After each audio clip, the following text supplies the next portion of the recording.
Welcome to another edition of Tony's Timepiece Review. Um, just not doing many videos these days because simply I'm just so freaking busy, and again, I do reviews on watches I actually purchase. I'm not loaded where I can just go out and just constantly buy watches, although it seems like I was doing that for quite some time. Um, and so in this case, I don't have a watch to review, so why am I doing a video? Let me just first tell you I am wearing my Maurice Lacroix Pontos S, I think it's called. Love the watch. However, I can't see the time. I can't tell what time it is. It's got the white chronograph dials, sub-dials, and the hands are silver with white lume markers on them. So I really have to wear my glasses to even see what time it is. So essentially, I'm just wearing it. But love the watch. Hope all you guys are doing well. I've been busy working on music stuff and things like that. But the reason why I'm doing this video is it's pretty pissed off with Jomashop. I've bought plenty of watches from them. That's not where I buy all my watches, of course. I wouldn't buy a Rolex from them, or anything really super high dollar. The watches that I have, I wouldn't buy from Jomashop. But, with the Hamiltons, Maurice Lacroix, actually I didn't even buy this Maurice Lacroix at Jomashop, but I have bought several watches from them, and, several over $1,000 watches. So, I'm a good customer, I would say. Never complained. In fact, never really had any problems with them. And so I had, the thing is I bought a Hamilton, the last Hamilton I reviewed, which was, I can't remember how long ago that was, but those khaki watches have an 80-hour power reserve, and they're super phenomenal watches. I really like the Hamiltons. However, the last Hamilton I bought, the last khaki, it doesn't have an 80-hour power reserve. In fact, it's got about a 24-hour power reserve. Runs fast. I didn't bother sending it back. I was just like, I'll just deal with it. If it has 80 hours, cool. If it doesn't, whatever.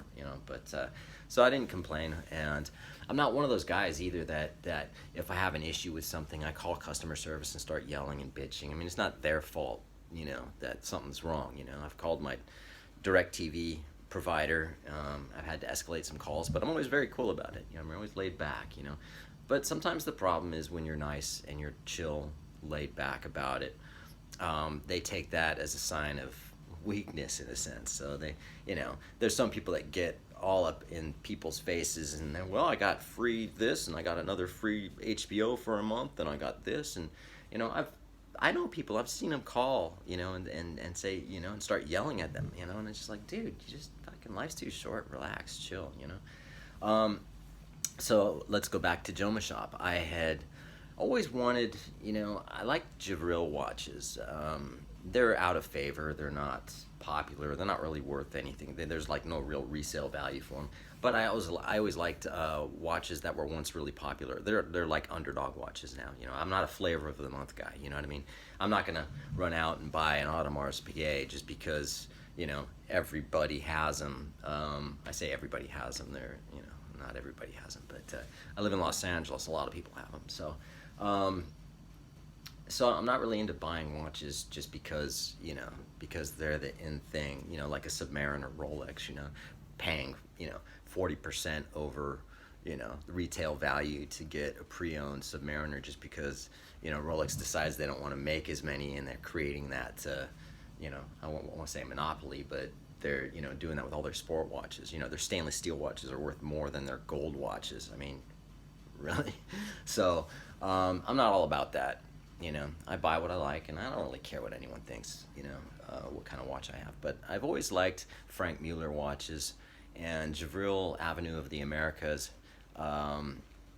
is very similar looking, with the same font on the dial as a Frank Mueller, and they're nice looking watches. Again, they're just out of favor. So I finally decided, you know what, man, I've got some coupons, I got some discounts. I'm gonna buy the Gevril Ave of the America. So I ordered it last weekend. It actually came up because I paid for 2 days shipping on it, and so I think I got it on Tuesday, and so I signed for it. As soon as I signed for it, I opened it up, pulled it out, pulled the crown out, and it wouldn't pull into the second position. So I put the crown back in, pulled it out again. The crown just came right out in my hand. I was like, well, that's not good. Again, it's not Jomashop's fault that that happened, but at the same time, and it could happen to any high-end watch. It's not saying Gevril sucked, that's why it came out, because I actually do know a buddy of mine who has an Audemars that it happened to. So, it happens. You know what I mean? Some watches are defective. It's not everything's perfect. So, I wasn't like pissed off. I wasn't upset, and I was just like, well, shit, I'll have to send it back. I didn't want to, so I decided to call customer service at Jomashop. Dude, try that. I get this Russian guy on the phone, and I'm like, yeah, hey man, how you doing? He's like, I'm fine. Very, I must break you, kind of thing. I was like, well, I just signed for my watch just 10-15 minutes ago, and pulled the crown out, and it came out. He goes, you broke it? And I said, no, I didn't break it, man. I know a little bit about watches. I know how to handle them. He goes, well, I need you to send me some photos right away of the watch, the outer packaging and the inner packaging. I said, okay, what's the reason for that? I want to see if you broke it. It's just really bad customer service off the bat. There was no, oh, I'm really sorry to hear that. What happened? Okay. Again, I don't need to be babied. I don't need the lollipop. Well, like he's gonna, but have some customer service, man. You know what I mean? Don't just accuse someone of breaking the watch. It's like, dude, anyway, so I take the photos, and I sent them to Jomashop, and a little while later, I think it was like the next day, it was like I get an email from some dude named Eugene, I think, and he sends me a return label. Oh yeah, she sends me a return label, and I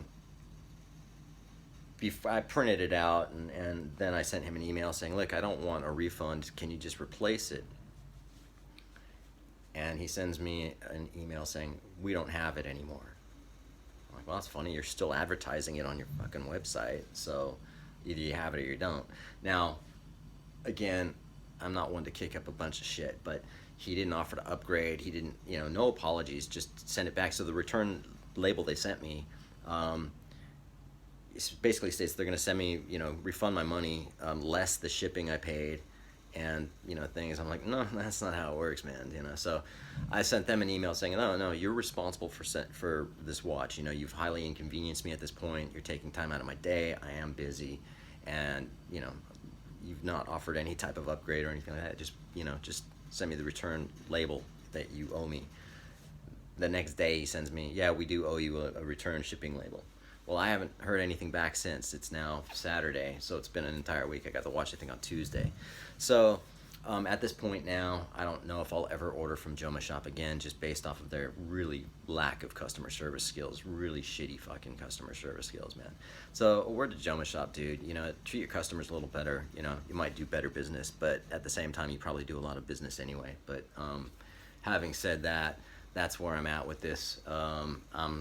I'll keep you informed if they give me a refund, but at this point, they're still sending me their emails, like 80% off, 50% off, 20, whatever, their holiday specials. It's like I'm just deleting them now instead of looking at watches. So just wanted to rant a little bit about that. So hope everyone's well, and happy holidays, man. Merry Christmas. I'll say Merry Christmas. I don't care. And hope you're all doing well. All right, as far as Tony's Timepiece review, I'm still around, but just not doing so many videos. So I'm going to go grab some lunch, and you take care. Thanks.